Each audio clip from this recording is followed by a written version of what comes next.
ನಮಸ್ಕಾರ, ನೀವು ನೋಡ್ತಾ ಇದ್ದೀರಾ ಸುದ್ದಿ ಸಮಯ ನ್ಯೂಸ್ ಚಾನಲ್. ಇದು ಲೋಕಲ್ ಎಕ್ಸ್ಪ್ರೆಸ್. ನಾನು ಮಹಾರುದ್ರ ಕುಳಗಿ. ಮತ್ತೆ ಒಂದಿಷ್ಟು ಹೊಸ ಸುದ್ದಿಗಳನ್ನು ತೆಗೆದುಕೊಂಡು ನಾವು ನಿಮ್ಮ ಮುಂದೆ ಬರ್ತಾ ಇದ್ದೀವಿ.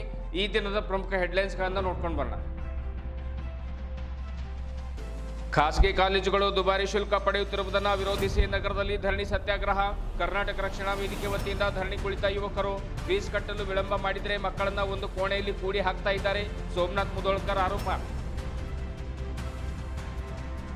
ಆಪರೇಷನ್ ಸಿಂಧೂರ್ ಕಾರ್ಯಾಚರಣೆ ಯಶಸ್ವಿ. ಮುಜರಾಯಿ ವ್ಯಾಪ್ತಿಯ ದೇವಾಲಯಗಳಲ್ಲಿ ವಿಶೇಷ ಪೂಜೆ.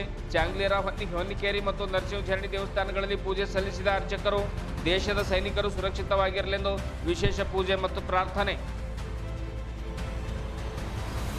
ಆಪರೇಷನ್ ಸಿಂಧೂರ್ ಈ ಪದ ಒಂದು ನಿರ್ದಿಷ್ಟ ಧರ್ಮದ ಸಂಸ್ಕೃತಿಯ ಪದವಾಗಿದೆ, ಬೇರೆ ಹೆಸರಿಡಬೇಕಾಗಿತ್ತು ಎಂದ ಕಾಂಗ್ರೆಸ್ ವಕ್ತಾರ ಉದಿತ್ ರಾಜ್ ಹೇಳಿಕೆಗೆ ಖಂಡಿಸಿದ ಹಿರಿಯ ವಕೀಲ ಗುರುನಾಥ್ ಜಾಂತಿಕರ್, ಆಪರೇಷನ್ ಪಾಕಿಸ್ತಾನ್ ಎಂದು ಇಡಬೇಕಾಗಿತ್ತಾ ಎಂದು ಪ್ರಶ್ನೆ.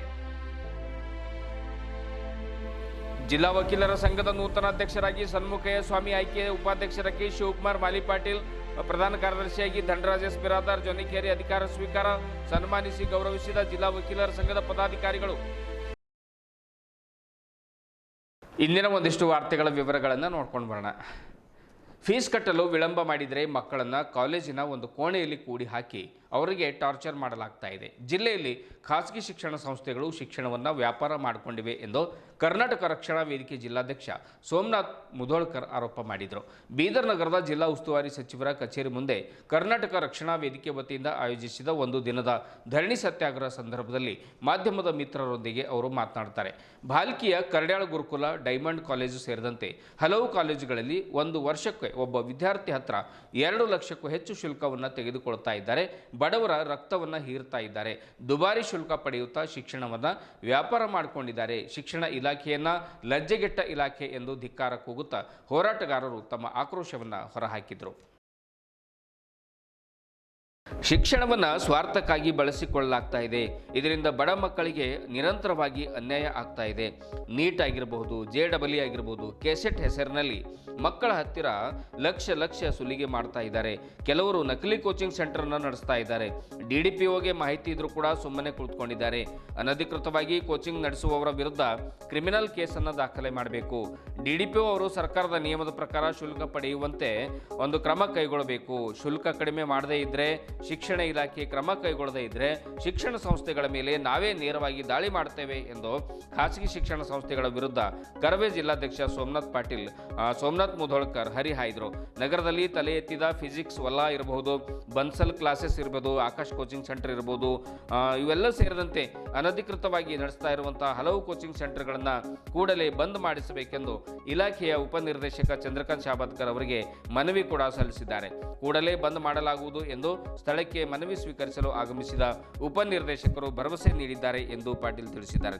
ಇದೇ ವೇಳೆ ಪ್ರಮುಖರಾದ ಸೋಮಶೇಖರ್ ಸಜ್ಜನ್, ಶಿವತೀರ್ಥ, ಅನಿಲ್ ಹೆಡೆ, ಸಚಿನ್ ಸೇರಿದಂತೆ ಹಲವರು ಉಪಸ್ಥಿತರಿದ್ದರು. ಈ ಒಂದು ದುಬಾರಿ ಶುಲ್ಕ ತೆಗೆದುಕೊಳ್ಳುವಂಥ ಖಾಸಗಿ ಕಾಲೇಜುಗಳ ಮೇಲೆ ಸರ್ಕಾರಿ ಅಧಿಕಾರಿಗಳು ಕ್ರಮ ಕೈಗೊಳ್ತಾರೆ ಅಂತ ನನಗೇನು ಅನಿಸ್ತಾ ಇಲ್ಲ. ಯಾಕೆಂದರೆ ಬಹುತೇಕ ಕಾಲೇಜುಗಳು ಜನಪ್ರತಿನಿಧಿಗಳದ್ದು ಮತ್ತು ಅವರ ಬೆಂಬಲಿಗರದ್ದು.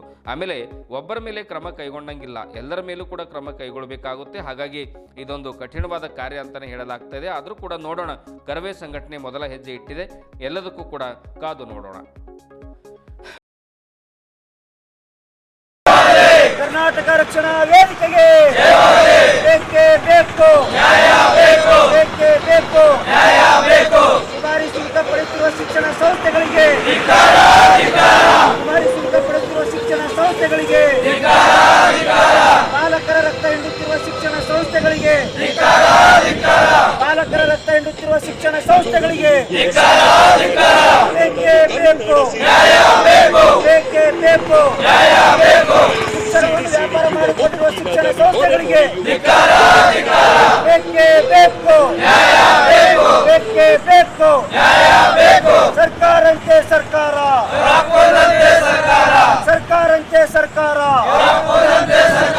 ಕರ್ನಾಟಕ ರಕ್ಷಣಾ ವೇದಿಕೆಗೆ, ಕರ್ನಾಟಕ ರಕ್ಷಣಾ ವೇದಿಕೆಗೆ ಸರ್ಕಾರಂತೆ ಸರ್ಕಾರ, ಬೇಕೇ ಬೇಕು. ಲಜ್ಜೆಗೆಟ್ಟ ಶಿಕ್ಷಣ ಇಲಾಖೆಗೆ, ಲಜ್ಜೆಗೆಟ್ಟ ಶಿಕ್ಷಣ ಇಲಾಖೆಗೆ ಬೇಕೇ ಬೇಕು, ಬೇಕೇ ಬೇಕು. ಶಿಕ್ಷಣವನ್ನು ವ್ಯಾಪಾರ ಮಾಡಿಕೊಳ್ಳುವ ಶಿಕ್ಷಣ ಸಂಸ್ಥೆಗಳಿಗೆ ಬೇಕೇ ಬೇಕು. ಸರ್ಕಾರಂತೆ ಸರ್ಕಾರ, ಸರ್ಕಾರಂತೆ ಸರ್ಕಾರ. ಶಿಕ್ಷಣವನ್ನು ವ್ಯಾಪಾರ ಮಾಡ್ಕೊಂಡಿದ್ದಾರೆ. ಶಿಕ್ಷಣವನ್ನು ತಮ್ಮ ಸ್ವಾರ್ಥಕ್ಕಾಗಿ ಬಳಸ್ಕೊಳತ್ತಾರ. ಅನೇಕ ಬಡ ಮಕ್ಕಳಿಗೆ ಅನ್ಯಾಯ ಆಗ್ಲತ್ತದು. ಇವ್ರು ಫೀಸ್ ಕಟ್ಲಾಕ ವಿಳಂಬ ಮಾಡಿದ್ರೆ ಮಕ್ಕಳಿಗೆ ಒಂದೊಂದು ರೂಮ್ನಾಗ ಕೂಡಿ ಹಾಕ್ಲತ್ತಾರ. 2 ಲಕ್ಷ 2.5 ಲಕ್ಷ ರೂಪಾಯಿ ಫೀಸ್ ವಸೂಲಿ ಮಾಡ್ಲತ್ತಾರ. ಬಾಲಿಕೆ ಆಗಿರ್ಬೋದು, ಶಾಯಿನ್ ಆಗಿರ್ಬೋದು, ಜ್ಞಾನಸುಧ ಆಗಿರ್ಬೋದು, ಡೈಮಂಡ್ ಆಗಿರ್ಬೋದು, ಮಾತಾಮಣಿ ಕಿಶೋರ್ ಆಗಿರ್ಬೋದು, ಎಲ್ಲರೂ ಆಗಿರ್ಬೋದು. ಮಕ್ಕಳ ಹತ್ರ ನೀಟು JEE KCET ಅಷ್ಟೇ ಮೇಲೆ ಸುಲಿಗೆ ಮಾಡ್ಲತ್ತಾರ. ಅದೇ ರೀತಿ ಫಿಸಿಕ್ಸ್ ವಾಲ ಮತ್ತು ಆಕಾಶು ಮತ್ತು ಬನ್ಸಿಲ್ ಇವ್ರು ನಕಲಿ ಕೋಚಿಂಗ್ ಸೆಂಟರ್ಗಳು ನಡೆಸ್ಲತ್ತಾರ. DDP ಅವರಿಗೆಲ್ಲ ಮಾಹಿತಿ ಇದ್ರು ಸಹ ಸುಮ್ಮನೆ ಕೊಂಡತ್ತಾರ. ಒಂದು ವೇಳೆ ಫಿಸಿಕ್ಸ್ ವಾಲ ಹತ್ರ ಸುಮಾರು 1,000 ಅಡ್ಮಿಷನ್ ಆಗಿದೆ ಗೊತ್ತಾ. ಮಧ್ಯ ಅವ್ನು ಬಿಟ್ಟು ಹೋದ್ರಂದ್ರೆ ಸಾವಿರಾರು ಮಕ್ಕಳು ಭವಿಷ್ಯ ಹಾಳಾಗ್ತದ. DDP ಅವರು ಎಚ್ಚೆತ್ಕೊಂಡು ಅವ್ರ ಮೇಲೆಲ್ಲ ಕ್ರಿಮಿನಲ್ ಕೇಸ್ ದಾಖಲು ಮಾಡಬೇಕು. ಮತ್ತು ಎಲ್ಲ ಶಾಲೆಗಳಿಗೆ ಏನು ಫೀಸ್ ಅದ ಕಡಿಮೆ ಫೀಸ್, ಸರ್ಕಾರದ ನಿಯಮ ಪ್ರಕಾರ ಎಷ್ಟು ಫೀಸ್ ಇದೆ ಅಷ್ಟು ಫೀಸ್ ತೊಗೊಳಕ್ಕೆ ಏನಾದ್ರು ಕ್ರಮ ತಗೋಬೇಕಂತೇಳಿ ಈ ಮೂಲಕ DDP ಅವರನ್ನ ಆಗ್ರಹ ಮಾಡ್ತೇವೆ ಸರ್. ಎಲ್ಲ ತೊಗೋಬೇಕು ಸರ್. ತೊಗೊಳ್ಳಲ್ಲ ಅಂದ್ರೆ ಅವ್ರು ಮುಂದೆ ಏನು ಮಾಡ್ತಾರೆ ಅಂದ್ರೆ ಮತ್ತೆ 3 ಲಕ್ಷ ಮಾಡ್ತಾರೆ. ಈಗ ನೋಡಿರಿ, ಬಾಲಿಕೆಯಲ್ಲಿ 2,17,000 ರೂಪಾಯಿ, ಶಾಯಿನಲ್ಲಿ 1,91,000 ರೂಪಾಯಿ ಪರ್ಸೆಂಟೇಜ್ ಮೇಲೆ ತೊಗೋತಾರೆ. ಪರ್ಸೆಂಟೇಜ್ ಮೇಲೆ ಕಡ್ಯಾಳ ಗುರುಕುಲ್, ಬಾಲಿಕೆ ಅಂದ್ರೆ ಇದೆ, ಕಡ್ಯಾಳ ಗುರುಕುಲ್ ಇದೆ, ಡೈಮಂಡ್ ಇದೆ. ಸ್ಪಷ್ಟವಾಗಿ ಕಡ್ಯಾಳು, ಡೈಮಂಡು, ಮಾತಾಮಣಿಕೇಶ್ವರಿ, ಶಾಯಿನು ಇವ್ರ ಮೇಲೆಲ್ಲ ಕ್ರಮ ಆಗಬೇಕು. ಇವರಿಗೆಲ್ಲ ಇವರು ನೋಟಿಸ್ ಬೋರ್ಡ್ ಮೇಲೆ ಅಂಟಿಸ್ಬೇಕು. ಇವ್ರು KCET ಇಷ್ಟು, JEE ಇಷ್ಟು, ನೀಟ್ ಇಷ್ಟು. 1 ವರ್ಷಕ್ಕೆ ಸರ್ 2,17,000 ರೂಪಾಯಿ ಅಂದ್ರೆ ಲೆಕ್ಕ ಹಾಕಿ ಒಂದು ತಂದೆ 2,17,000 ರೂಪಾಯಿ ವರ್ಷ ಕಟ್ಕೊಂಡು ಎಲ್ಲಿಂದ ತಂದು ಕಟ್ತಾನ? ಅವಾಗ ದರೋಡೆನೇ ಮಾಡಬೇಕಾಗ್ತದೆ. ಅವಾಗ ಎಲ್ಲಿಂದ್ರೆ ಕೊಳ್ಳೆ ಹೊಡೆ ತಂದು ಕೊಡ್ಬೇಕಾಗ್ತದೆ. ನಾ ಅದಕ್ಕೆ ಹೇಳ್ತೀನಿ, ಜಿಲ್ಲಾಡಳಿತಕ್ಕೂ ಹೇಳ್ತೀನಿ ಮತ್ತು ಶಿಕ್ಷಣ ಇಲಾಖೆಗೂ ಹೇಳ್ತೀನಿ. ನಾನು ಇಲ್ಲ ಅಂದ್ರೆ ನಾವು ಶಿಕ್ಷಣ ಸಂಸ್ಥೆಗಳ ಮೇಲೆ ನೇರವಾಗಿ ದಾಳಿ ಮಾಡ್ತೇವೆ. ನಾ ಜಿಲ್ಲೆ ಎಲ್ಲ ಪಾಲಕರಿಗೆ ಹೇಳ್ತಾ ಇದ್ದೇವೆ, ನಿಮ್ಗೆ ಯಾರಾದರೂ ಶಿಕ್ಷಣ ಸಂಸ್ಥೆಯವರು ಫೀಸ್ ಸಲುವಾಗಿ ಕಿರುಕುಳ ಕೊಟ್ಟರೆ ನೀವು ನಮಗೆ ಸಂಪರ್ಕ ಮಾಡ್ರಿ ಅಂತೇಳಿ ಈ ಮೂಲಕ ಜಿಲ್ಲೆಯ ಎಲ್ಲ ಪಾಲಕರಿಗೆ ಮನವಿ ಮಾಡ್ಕೊತೇವೆ ಸರ್. ಸರ್ಕಾರನ ನೀಟು JEE ಕೋಚಿಂಗ್ ಅನಿವಾರ್ಯ, ಇದನ್ನು ಕೊಟ್ಟರೆ ಅವಷ್ಟು ಪ್ರೈವೇಟ್ ಕಾಲೇಜಿಗೆ ಹೋಗಲ್ಲ. ಸರ್ಕಾರ ಯಾಕೆ ಇದನ್ನು ಮಾಡ್ತದೆ? ಸರ್ಕಾರ ಜಾರಿ ತರಬೇಕು. JEE ನೀಟು ಸರ್ಕಾರಿ ಕಾಲೇಜುಗಳದಾಗ ಜಾರಿ ತರಬೇಕಂತೇಳಿ ಸರ್ಕಾರದ ಬಗ್ಗೆನೂ ಕ್ರಮ ತಗೋಬೇಕು.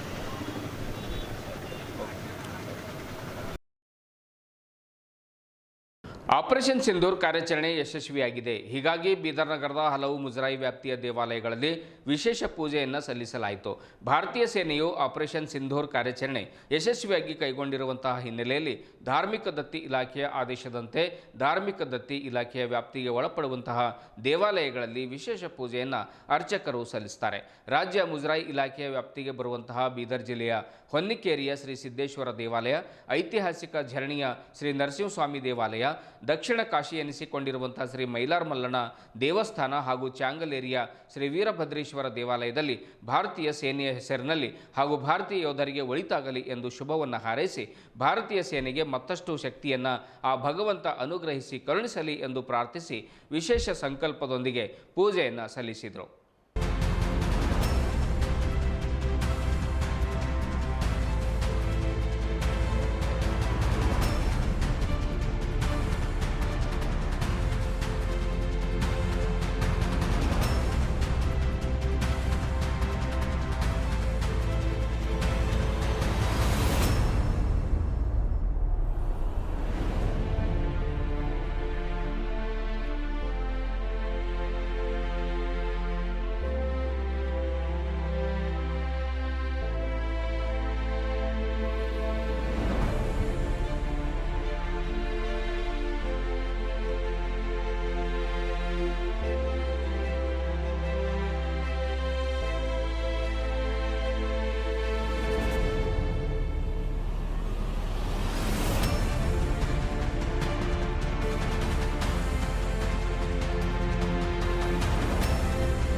ಆಪರೇಷನ್ ಸಿಂಧೂರ್ ಈ ಪದ ಒಂದು ನಿರ್ದಿಷ್ಟ ಧರ್ಮದ ಸಂಸ್ಕೃತಿಯ ಪದವಾಗಿದೆ, ಬೇರೆ ಹೆಸರಿಡಬೇಕಾಗಿತ್ತು ಎನ್ನುವಂತಹ ಕಾಂಗ್ರೆಸ್ ವಕ್ತಾರ ಉದಿತ್ ರಾಜ್ ಹೇಳಿಕೆಯನ್ನು ಖಂಡಿಸಿರುವಂಥ ಹಿರಿಯ ವಕೀಲರಾದ ಗುರುನಾಥ್ ಜಾಂತಿಕರ್, ಧರ್ಮ ಕೇಳಿ ಹತ್ಯೆ ಮಾಡಿದ ಉಗ್ರರು ನಮ್ಮ ದೇಶದ ಮಹಿಳೆಯರ ಸಿಂಧೂರವನ್ನು ಅಳಿಸಿದ ಪ್ರಯುಕ್ತ ಸೇನಾ ಪ್ರಮುಖರು ಹಾಗೂ ದೇಶದ ಹೆಮ್ಮೆಯ ಪ್ರಧಾನಮಂತ್ರಿಗಳು ಆಪರೇಷನ್ ಸಿಂಧೂರ್ ಎನ್ನುವಂತಹ ಒಂದು ಹೆಸರಿಟ್ಟಿದ್ದು ಅದು ಸೂಕ್ತ ಪದ ಆಗಿದೆ. ಇದರ ಬದಲಾಗಿ ಏನು ಆಪರೇಷನ್ ಪಾಕಿಸ್ತಾನ ಅಂತ ಇಡಬೇಕಾಗಿತ್ತಾ ಅಥವಾ ಆಪರೇಷನ್ ಬಾಂಗ್ಲಾದೇಶ್ ಎಂದು ಇಡಬೇಕಾಗಿತ್ತಾ ಎನ್ನುವಂಥ ಪ್ರಶ್ನೆಯನ್ನು ಮಾಡ್ತಾರೆ. ಉಗ್ರರ ಅಡಗುತಾಣವನ್ನು ಹುಡುಕಿ ಅವರ ಮೇಲೆ ದಾಳಿ ಮಾಡಿರುವಂಥ ಭಾರತೀಯ ಸೈನ್ಯದ ಕಾರ್ಯ ಇಡೀ ದೇಶವೇ ಶ್ಲಾಘನೆ ಮಾಡ್ತಾ ಇರುವಂಥ ಸಂದರ್ಭದಲ್ಲಿ ದೇಶದ ಒಳಗೆ ಇದ್ದುಕೊಂಡು ಆಪರೇಷನ್ ಹೆಸರಿನ ಮೇಲೆ ಧರ್ಮ ಹುಡುಕುವಂತಹ ನಿಮ್ಮ ಮನಸ್ಥಿತಿಗೆ, ನಿಮ್ಮ ಹೇಳಿಕೆಗೆ ನಾನು ಖಂಡಿಸ್ತೇನೆ ಎನ್ನುವಂತಹ ಒಂದು ಮಾತನ್ನು ನಗರದಲ್ಲಿ ಜಾಂತಿಕರ್ ಅವರಿಗೆ ಪ್ರತಿಕ್ರಿಯೆಯನ್ನು ಕೊಟ್ಟಿದ್ದಾರೆ. ಉದಿತ್ ರಾಜ್ ಅವರು ಕೊನೆಗೆ ಅದೇ ಒಂದು ವಿಡಿಯೋದಲ್ಲಿ ಹೇಳ್ತಾರೆ, ಖೈರ್ ಏನೇ ಇರಲಿ, ಒಂದು ಪಾಕಿಸ್ತಾನಕ್ಕೆ ತಕ್ಕ ಪಾಠ ಮಾತ್ರ ನಿರಂತರವಾಗಿ ಕಲಿಸಲಿ ಎನ್ನುವಂಥ ಶುಭವನ್ನು ಕೂಡ ಅವರು ಹಾರೈಸಿದರು. लोगों का बौद्धिक लोगों से चर्चा करने में यह बात नज़र आई कि सिंदूर एक विशेष धर्म से ही संबंधित है और बेहतर होता कि कोई और नाम दिया जाता. खैर यह इम्पॉर्टेंट नहीं है. इम्पॉर्टेंट यह है कि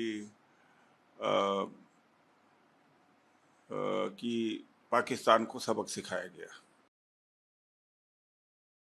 ಕಾಂಗ್ರೆಸ್ಸಿನ ಉದಿತ್ ರಾಜ್ ಅವರು ನಿನ್ನೆ ತಮ್ಮ ಹೇಳಿಕೆಯಲ್ಲಿ ಸೈನಿಕರು ಮಾಡಿರ್ತಕ್ಕಂಥ ಕೆಲಸ ಅತ್ಯಂತ ಉತ್ತಮವಾದಂಥ ಕೆಲಸ ಇದೆ.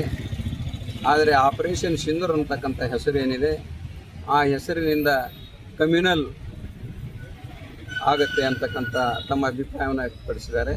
ಆದಿತ್ಯ ರಾಜ್ ಅವರಿಗೆ ನಾನು ಕೇಳ್ತೀನಿ, ಉದಿತ್ ರಾಜ್ ಅವರಿಗೆ ನಾನು ಕೇಳ್ತೀನಿ, ಉದಿತ್ ರಾಜ್ ಅವರೇ, ನೀವು ಈ ದೇಶದ ಸಂಸ್ಕೃತಿ ಸಂಸ್ಕಾರವನ್ನು ಚೆನ್ನಾಗಿ ಅಧ್ಯಯನ ಮಾಡಿ ಈ ದೇಶದಲ್ಲಿ ಆಪರೇಷನ್ ಸಿಂಧೂರ್ ಹೆಸರನ್ನು ಕರೆಯದಿದ್ದರೆ ನಾವು ಪಾಕಿಸ್ತಾನ, ಬಾಂಗ್ಲಾದೇಶ ಅಥವಾ ಲಂಡನ್ನು, ಅಮೇರಿಕಾ ಹೊರದೇಶದಲ್ಲಿ ನಾವು ಕರೀಲಿಕ್ಕಾಗುತ್ತೆ. ಈ ಒಂದು ಹೆಸರನ್ನು ಏನು 22/4 ಈ ನಮ್ಮ ದೇಶದ ಮುಕಟಮಣಿಯಾದಂಥ ಕಾಶ್ಮೀರಿನಲ್ಲಿ ಅವರ ಮತವನ್ನು ಕೇಳಿ, ಅವ್ರ ಧರ್ಮವನ್ನು ಕೇಳಿ ಕೃತ್ಯವನ್ನು ಎಸಗಿದಂತಹ ಆತಂಕವಾದಿಗಳ ಒಂದು ಸರ್ವನಾಶ ಮಾಡೋದಕ್ಕಾಗಿ ಈ ಹೆಸರನ್ನು ನೇಮಕ ಮಾಡಿದ್ದಾರೆ. ಇದು ಅತ್ಯಂತ ಸೂಕ್ತವಾದಂಥ ಹೆಸರು. ಇದೇ ಹೆಸರನ್ನು ಇಡಬೇಕಾಗಿತ್ತು. ಅದಕ್ಕಾಗಿ ಈ ಹೆಸರನ್ನು ನೇಮಕ ಮಾಡಿರ್ತಕ್ಕಂಥ ದೇಶದ ಪ್ರಧಾನಿಗಳಿರ್ಬೋದು ಅಥವಾ ದೇಶದ 3 ಸೈನ್ಯಗಳಿರ್ಬೋದು, ಅವರೆಲ್ಲರಿಗೂ ಕೂಡ ನಾನು ವಂದನೆ ಸಲ್ಲಿಸ್ತೀನಿ. ಇಂಥ ಉದಿತ್ ರಾಜ್ ಅಂಥವರಿಗೆ ಇದು ಒಂದು ಪಾಠ ಆಗಬೇಕು. ಅವರು ಮೊದಲು ನಮ್ಮ ದೇಶದ ಸಂಸ್ಕಾರ, ಸಂಸ್ಕೃತಿ, ಇತಿಹಾಸ ಬಗ್ಗೆ ಅಧ್ಯಯನವನ್ನು ಮಾಡಿ ಈ ರೀತಿ ತಮ್ಮ ಹೇಳಿಕೆಗಳನ್ನು ಕೊಡೋದನ್ನು ಕಲಿಬೇಕು ಅಂತಕ್ಕಂಥ ಮಾಡ್ತೀನಿ ಮತ್ತು ಅವ್ರು ಹೇಳಿರ್ತಕ್ಕಂಥದಕ್ಕೆ ಖಂಡನೆಯನ್ನು ಮಾಡ್ತೀನಿ. ಬೀದರ್ ಜಿಲ್ಲಾ ವಕೀಲರ ಸಂಘಕ್ಕೆ ಚುನಾವಣೆ ನಡೆದಿದ್ದು ನೂತನ ಅಧ್ಯಕ್ಷರಾಗಿ ಸನ್ಮುಖಯ್ಯ ಬಿ ಸ್ವಾಮಿ ಅವರು, ಆಮೇಲೆ ಉಪಾಧ್ಯಕ್ಷರಾಗಿ ಶಿವಕುಮಾರ್ ಬಿ ಮಾಲಿ ಪಾಟೀಲ್ ಅವರು, ಪ್ರಧಾನ ಕಾರ್ಯದರ್ಶಿಯಾಗಿ ಧನರಾಜ್ ಬಿರಾದಾರ್ ಜೊನ್ನಿಕೇರಿ, ಜಂಟಿ ಕಾರ್ಯದರ್ಶಿಯಾಗಿ ಬಜರಂಗ್ ಕಶಂಪುರ್, ಕೋಶಾಧ್ಯಕ್ಷರಾಗಿ ಶ್ರೀಮತಿ ಜಯಶ್ರೀ ಡಿ ಪಾಟೀಲ್ ಅವರುಗಳು ಆಯ್ಕೆಯಾಗಿದ್ದಾರೆ ಎಂದು ಚುನಾವಣಾಧಿಕಾರಿ ಉಮಾಶಂಕರ್ ಜವಳೆ ತಿಳಿಸಿದ್ದಾರೆ. ಚುನಾವಣೆ ಸುಸೂತ್ರವಾಗಿ ನಡೆದಿದೆ ಎಂದು ಕೂಡ ಅವರು ಹೇಳಿದ್ದಾರೆ. ಹಿರಿಯ ವಕೀಲರಾದ KH ಪಾಟೀಲ್ ಹಿಪ್ಪಳಗಾಂವ್, ಸುರೇಶ್ ಕುಮಾರ್ ಸಿಂಧೆ ಅವರುಗಳು ಸೇರಿದಂತೆ ಹಲವರು ಅಭಿನಂದನೆಯನ್ನು ಸಲ್ಲಿಸಿದ್ದಾರೆ. ಜಿಲ್ಲಾಧ್ಯಕ್ಷರಾಗಿ ಆಯ್ಕೆಯಾಗಿರುವಂತಹ ಸನ್ಮುಖಯ್ಯ ಸ್ವಾಮಿಯವರಿಗೆ ಒಟ್ಟು ಮತಗಳು ಅಂದರೆ 585ರಲ್ಲಿ 460 ಮತಗಳನ್ನು ಪಡೆದುಕೊಂಡು ಪ್ರಚಂಡ ಬಹುಮತದಿಂದ ಆಯ್ಕೆಯಾಗಿದ್ದಾರೆ. ಸ್ವಾಮಿಯವರಿಗೆ 150 ಮತಗಳು ದೊರಕಿದ್ದು 84 ಮತಗಳ ಅಂತರದಿಂದ ಗೆಲುವು ಸಾಧಿಸಿದ್ದಾರೆ. ವಕೀಲರ ಸಂಘದ ಪದಾಧಿಕಾರಿಗಳು ಹಾಗೂ ಇನ್ನಿತರ ಮುಖಂಡರುಗಳು ಇದೇ ಸಂದರ್ಭದಲ್ಲಿ ನೂತನ ಪದಾಧಿಕಾರಿಗಳಿಗೆ, ಅಧ್ಯಕ್ಷರು ಸೇರಿದಂತೆ ನೂತನ ಪದಾಧಿಕಾರಿಗಳಿಗೆ ಎಲ್ಲರೂ ಕೂಡ ಸೇರಿಕೊಂಡು ಒಂದು ಗೌರವ ಸನ್ಮಾನವನ್ನು ಕೂಡ ನೆರವೇರಿಸಿದರು.